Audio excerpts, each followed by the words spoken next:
வணக்கம். இப்போ தான் நான் கல்கி படம் பார்த்துட்டு வரேன்.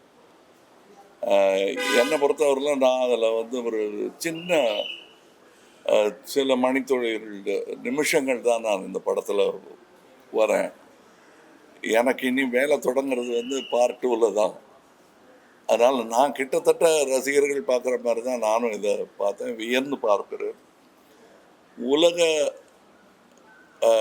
என்டர்டெயின்மெண்ட் அதை நோக்கி இந்திய சினிமா நகர்ந்து கொண்டிருக்கிறது என்பதற்கான பல அடையாளங்கள் சமீப காலங்களாக வந்து கொண்டிருக்கின்றன.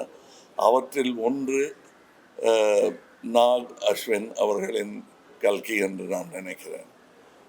ஏன்னா நம்மளுடைய ஆயுதங்கள் ரொம்ப கையால் செய்த ஆயுதங்களாக இருந்தாலும் அதோடைய வலிமை உலகம் பூரா பேசப்படும் என்பதற்கு அடையாளமாக சயின்ஸ் ஃபிக்ஷன், மித்தாலஜி எல்லாத்தையும் கலந்து எந்த அளவுக்கு அது எம்பாரஸ்மெண்ட் இல்லாமல், மத சார்பும் ரொம்ப இல்லாமல் அதை ரொம்ப கிளவராக பண்ணியிருக்காங்க.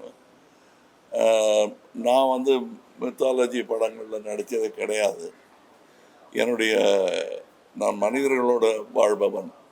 அதனால் இருந்தாலும் ஒரு சுவாரஸ்யமான கதையை இவர் சொல்லியிருக்கிறார். கதை சொல்லிகள் என்று வரும்போது இந்தியாவுடன் போட்டி போடுவதற்கு கிரேக்கம் போன்ற, சைனா போன்ற நாடுகளால் தான் இயலும். மற்ற கல்ச்சர்ஸ்க்கு அவ்வளோ கதைகள் கிடையாது. அந்த கதைகளிலிருந்து செலக்ட் பண்ணி செதுக்கி எடுத்து ஒரு ஜனரஞ்சகமான படத்தை உருவாக்கி இருக்கிறார். ரொம்ப பொறுமையுடன் எல்லாரையும் பொறுமையுடன் அழைத்து வரவழைத்து அவங்கள இதில் பங்கெடுத்துக்க வச்சுருக்காங்க. அமித்ஜி எல்லாம்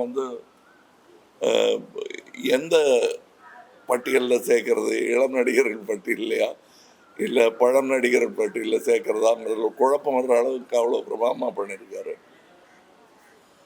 இதில் வரக்கூடிய இது ரெகுலர் ஒரு ஆந்திராவில் இருந்தோ அல்லது வடநாட்டில் இருந்தோ ஒரு படம் வரும்போது ஒரு டியூட் எத்தனை இருக்குது, ஃபைட் எத்தனை இருக்குதுன்னு, இதில் டியூட் எத்தனை இருக்குதுன்னு கேட்டால் இல்லைன்னு கூட தைரியமாக சொல்லலாம். ஆனால் ஃபைட்ஸ் எக்கச்சக்கமாக இருக்குது. இது குழந்தைகளை எண்ணி எடுக்கப்பட்ட படம் மாதிரி தான் எனக்கு தெரியுது.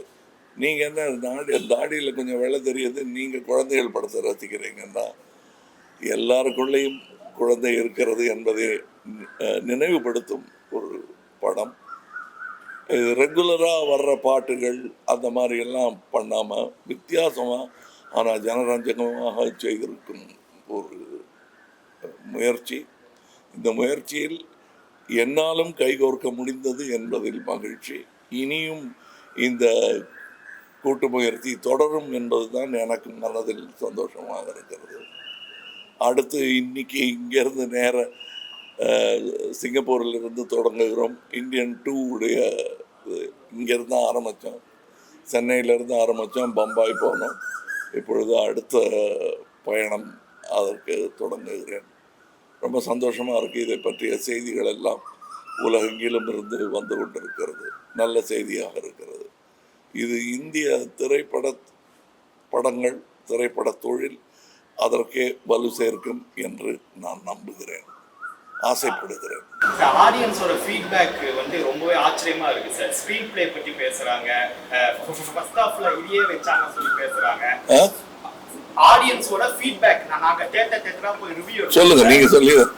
அப்போ ஃபீட்பேக் ரொம்பவே சூப்பரா இருக்கு. ஸ்கிரீன் பிளே பத்தி பேசுறாங்க, டெக்னிக்கல்ஸ் பத்தி பேசுறாங்க, இந்த மூவி இன்னொரு படத்தோட ஒரு சில சாயல் இருக்குன்னு சொல்லி பேசுறாங்க.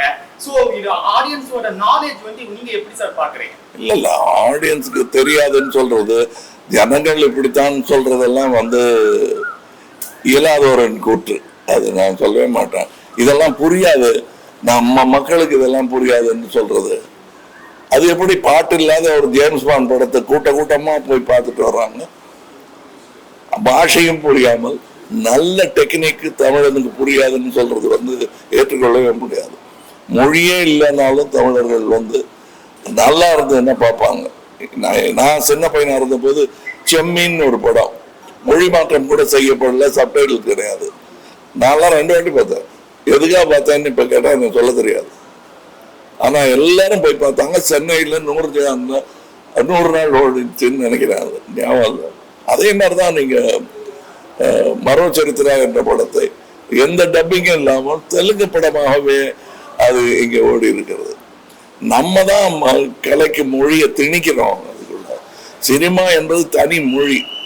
அதற்கான உதாரணம் இதில் தெரிகிறது. அந்த மொழி தன்னுடைய பலத்தை இன்னும் அதிகரித்துக் கொண்டே இருக்கிறது. வழக்கமா இருக்கக்கூடிய பண்டிதர்கள் சொல்லும் சினிமாவிலிருந்து மாறுபட்ட சினிமா அது. ஒரு பக்தி சினிமா இப்ப எடுத்தா இப்படி இருக்குமான்னு சொல்ல முடியாது. ஆனா அதுவும் இல்லாமல் இதுவும் இல்லாமல் சயின்ஸ் பிக்ஷனையும் இதையும் சேர்த்து செய்த கலவை நல்ல யுக்தி என்று நான் நினைக்கிறேன். ஏன்னா தேவையில்லாத கேள்விகளை இதுல கேட்கவே முடியாது. அந்த கேள்வி கேட்பதற்கு நேரமே இல்லாமல் இது புனை கதை தான் என்று தைரியமாக சொல்லி ஆரம்பிக்கும் போது கேள்வியே கேட்க முடியாது. நன்றி.